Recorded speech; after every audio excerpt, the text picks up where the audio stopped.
Ladies and gentlemen, today I want to show you how to train your brain like a high-performance machine, not with hype or gimmicks, but with evidence-based practices rooted in neuroscience. Let's begin with a simple but powerful truth. Your brain is highly malleable. It changes with what you do, how you think, and what you focus on. This ability, called neuroplasticity, is the foundation of learning, memory, habits, and even mental health. And while many believe the brain is set in stone after childhood, research tells a very different story. You can rewire your brain well into adulthood if you do it the right way. So how do you train your brain for focus, clarity, resilience, and growth? Neuroplasticity is the brain's ability to reorganize itself by forming new neural connections throughout life. This dynamic property is not just a feature of the developing brain in childhood, it remains present and accessible well into adulthood. For decades, science believed the brain structure was fixed after a certain age, but modern neuroscience has turned that idea on its head. We now know the adult brain is capable of change, growth, and repair if given the right stimuli and conditions. Understanding how to engage and direct this capacity is the foundation for training the brain effectively. At the core of neuroplasticity is a simple concept: neurons that fire together wire together. Every time you focus your attention, engage in learning, or repeat a behavior, you're reinforcing certain neural pathways. The more consistently and intensely you do this, the stronger and more automatic those circuits become. This is why repetition, especially under conditions of focused attention, is so powerful. If you repeat a task mindlessly, the brain doesn't really change much. But if you engage deeply, especially under a bit of challenge or mild stress, the brain gets the message: this is important, strengthen these connections. This leads to one of the most important discoveries about neuroplasticity. It occurs most efficiently during states of heightened attention and alertness. When we are in a state of focus, where our mental energy is directed toward a single goal, we activate specific neuromodulators in the brain, such as acetylcholine and norepinephrine. These chemicals help mark which synapses are being used and should be retained, making them more likely to be strengthened during sleep and rest. So, contrary to popular belief, the actual rewiring doesn't happen during learning itself. It happens afterward, during periods of deep sleep or non-sleep deep rest, but only if the brain has been properly activated by focused effort beforehand. This is why multitasking is so detrimental to brain training. Dividing your attention among multiple tasks scatters the brain's energy, weakening the neural signal and reducing the likelihood of meaningful plasticity. When you're deeply engaged in a single task, you're setting up the biochemical environment that allows for plasticity to take place. It's like giving your brain a highlighter to mark what matters, so it can reinforce those circuits later.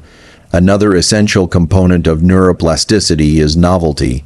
The brain is highly responsive to new stimuli. When we are exposed to something unfamiliar or challenging, our attention naturally sharpens. This creates a window of opportunity for learning and change. But novelty must be paired with repetition to create lasting change. Think of it like this: novelty opens the door, but repetition walks through it. Engaging in a new skill or habit, followed by deliberate and repeated practice, builds durable neural architecture. Importantly, neuroplasticity is not always positive. The brain can also adapt to unhealthy patterns if repeated often enough. Chronic stress, negative thinking, addictive behaviors, all these can rewire the brain in maladaptive ways. This is called negative plasticity. It reinforces circuits that lead to anxiety, depression, impulsivity, or procrastination. The same mechanisms that help us learn can, if misused, lock us into damaging loops. That's why intentional, directed effort is so crucial. You must choose what to reinforce. Timing also plays a critical role in how the brain changes. There are specific times in the day when the brain is more plastic, especially early in the morning and after physical movement. Exercise increases blood flow to the brain and boosts levels of brain-derived neurotrophic factor BDNF, a key molecule involved in learning and memory. Pairing movement with cognitive work can make learning more effective. This is why walking while thinking, light, and sleep are not just background factors in brain performance. They are central regulators of how your brain functions, learns, and adapts. Every cell in your body, including every neuron in your brain, operates on a 24-hour cycle known as the circadian rhythm. This internal clock controls the timing of everything from hormone release to alertness levels and even mood. What many people overlook is that the most powerful way to synchronize this clock is through exposure to lights, specifically natural sunlight. When you wake up in the morning and expose your eyes to sunlight, photoreceptors in the retina send signals directly to the brain's master clock, located in the suprachiasmatic nucleus of the hypothalamus. This signal acts like a reset button, telling your brain and body that it's the beginning of a new day.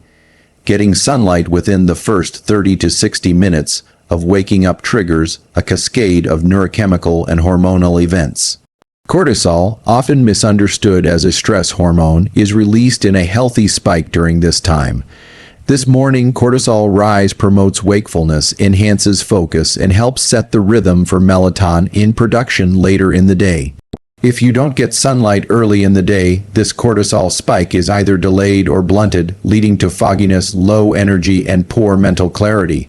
Worse, your melatonin production, a hormone critical for sleep, gets disrupted. Melatonin is not something that only appears at night. It is built up in response to morning light and released in darkness. When you don't anchor your rhythm with light early in the day, you throw off the entire cycle. Artificial light, especially from screens, does not have the same effect. While it can contribute to wakefulness, it lacks the intensity and full spectrum of natural light that the body relies on for proper circadian entrainment. Even on a cloudy day, outdoor light is dozens of times brighter than indoor lighting. This is why taking a walk or sitting near a window in the morning has such a profound effect on mood, alertness, and long-term brain health. Additionally, light exposure later in the day, particularly blue light from screens, can delay melatonin and release and shift your sleep-wake rhythm later into the night.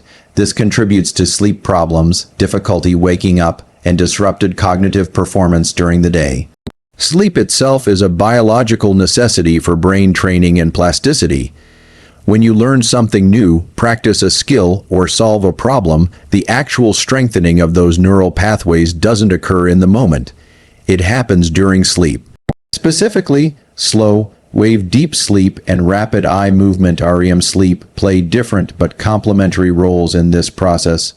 During deep sleep, the brain consolidates declarative memories, facts, concepts, and information. During REM sleep, it processes emotions, forms connections, and integrates learning in a creative, associative way. Both phases are essential for building a brain that is sharp, adaptable, and resilient. Missing even a single night of sleep impairs attention, reaction time, and memory. Chronic sleep deprivation, getting less than 6 hours a night regularly, has been shown to reduce hippocampal volume, the area of the brain critical for memory and learning. It also increases levels of cortisol and inflammatory markers that can degrade brain function over time. Beyond just feeling tired, your ability to encode new information, regulate emotions, and solve problems is significantly compromised. Worse, when you're sleep deprived, your brain becomes less aware of its own deficits, meaning you may think you're functioning fine when you're actually operating far below your potential. Another key point is that the brain uses sleep to perform maintenance. During deep sleep, cerebrospinal fluid flushes through the brain, clearing out metabolic waste and toxic proteins like beta amyloid, which are linked to cognitive decline and Alzheimer's disease. This cleanup process is like a biological rinse cycle that resets the brain for optimal function the next day. Without sufficient sleep, this cleaning system becomes inefficient and waste accumulates, contributing to brain fog, poor decision making, and long-term neurological risk. In terms of brain training, the timing and consistency of your sleep are just as important as the duration. Going to bed and waking up at the same time every day, including weekends, anchors your circadian rhythm and promotes higher quality rest.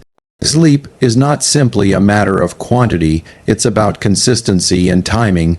Irregular sleep schedules lead to social jet lag, a condition where the brain's internal clock is constantly out of sync with behavior.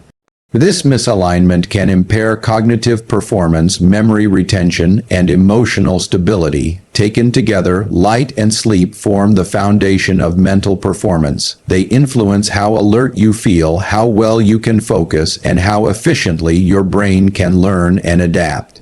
When properly aligned, these two factors create the optimal internal environment for neuroplasticity, resilience, and long-term brain health.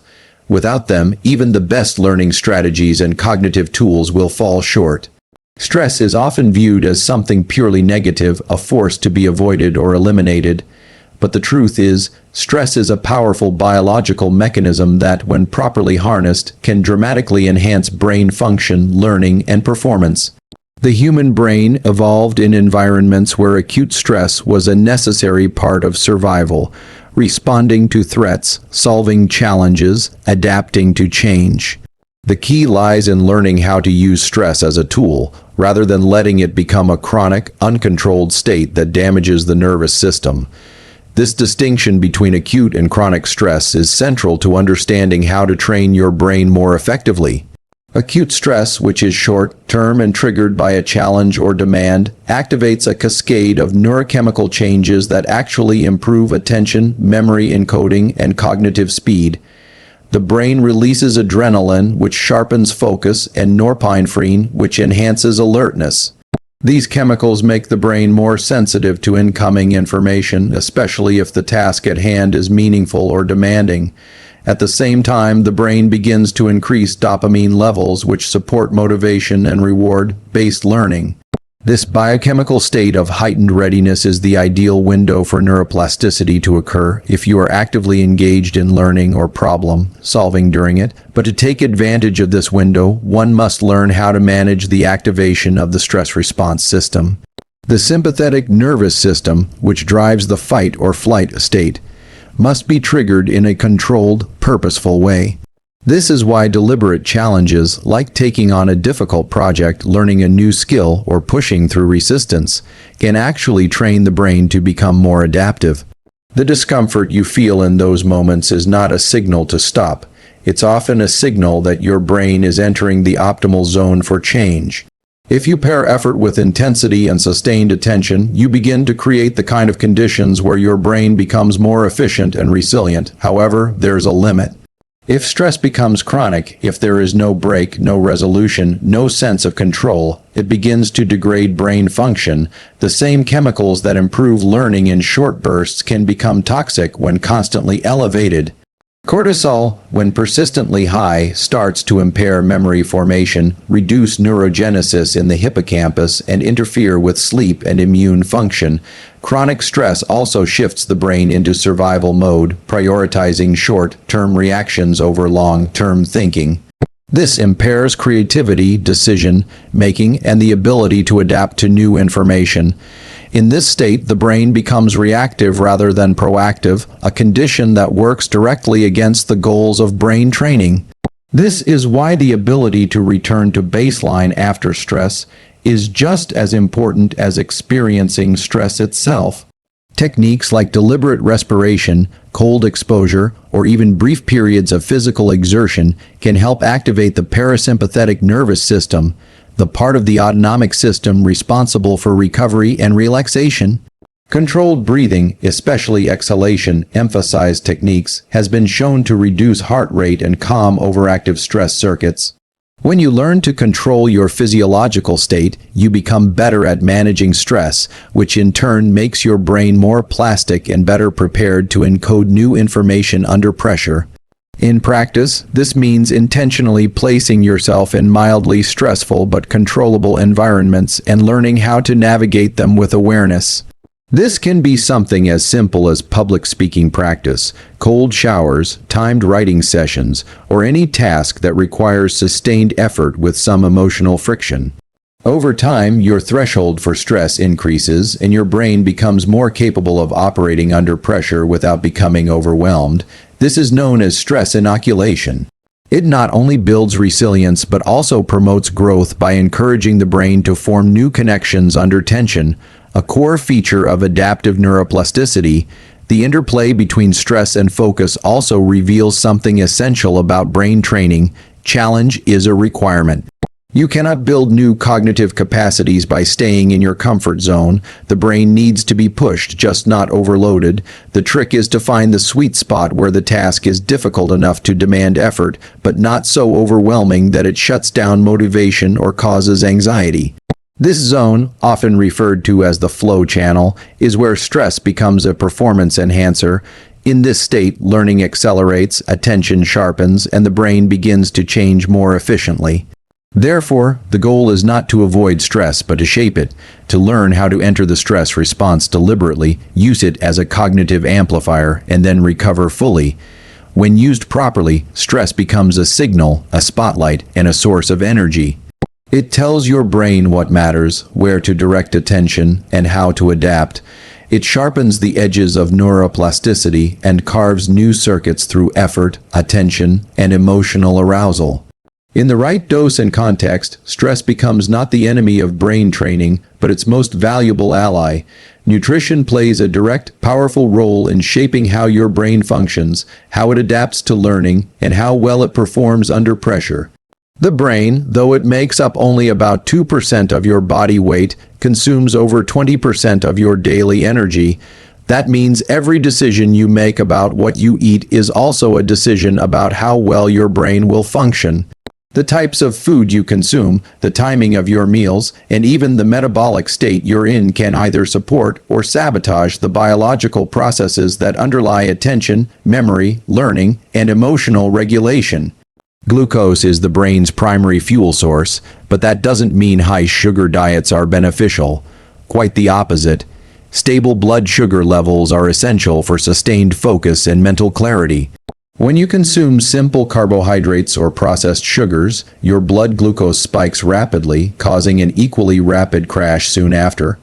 This crash impairs cognitive performance, disrupts mood, and increases fatigue. On the other hand, complex carbohydrates, healthy fats, and protein provide a slower, steadier release of energy, allowing your brain to operate with consistency over time. Foods rich in fiber and healthy fats, like avocado, nuts, seeds, eggs, and oily fish, support not just energy balance but also the structural integrity of neurons and the creation of key neurotransmitters.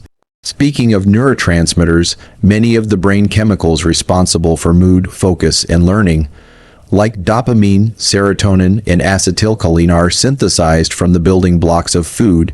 Amino acids from protein-rich sources like eggs, meat, legumes, and dairy are essential for making these molecules.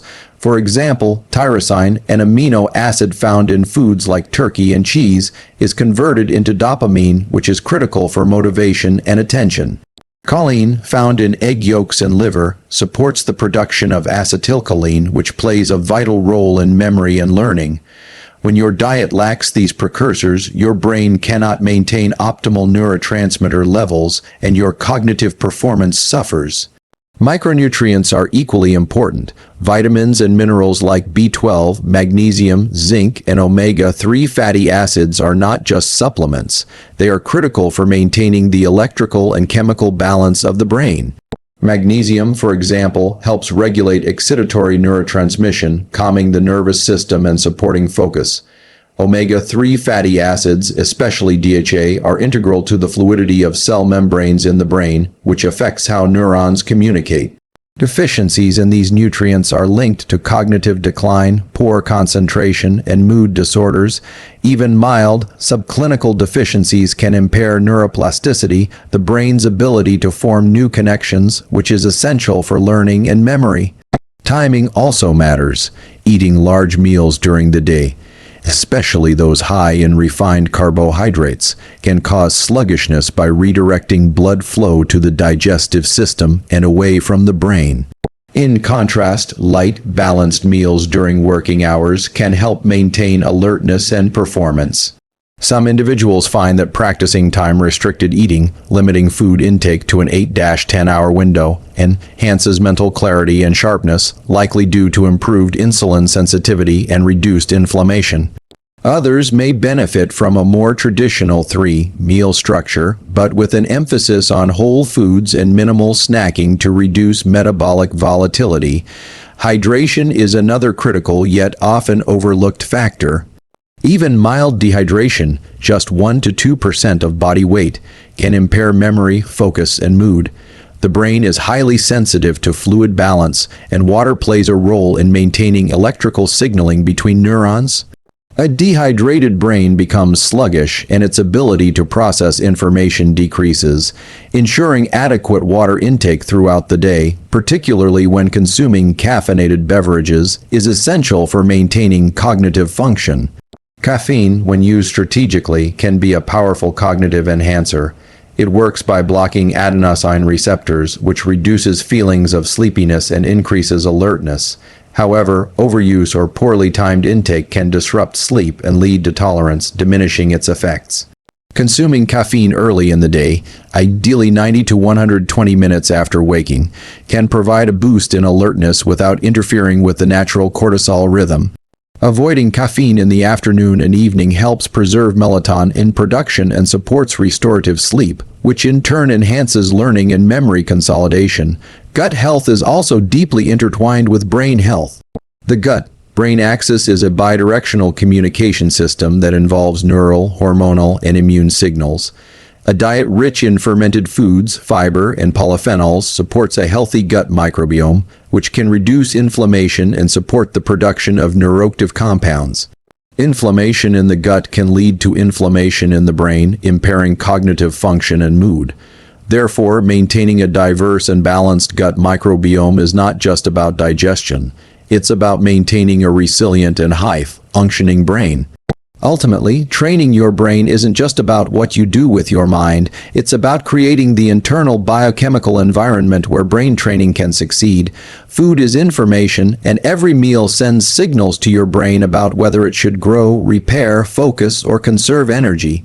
Choosing nutrient-dense, brain-supportive foods and avoiding the common traps of sugar, processed ingredients, and erratic eating patterns is one of the most direct, controllable ways to enhance cognitive performance. What you eat today directly impacts how you think, feel, and learn tomorrow.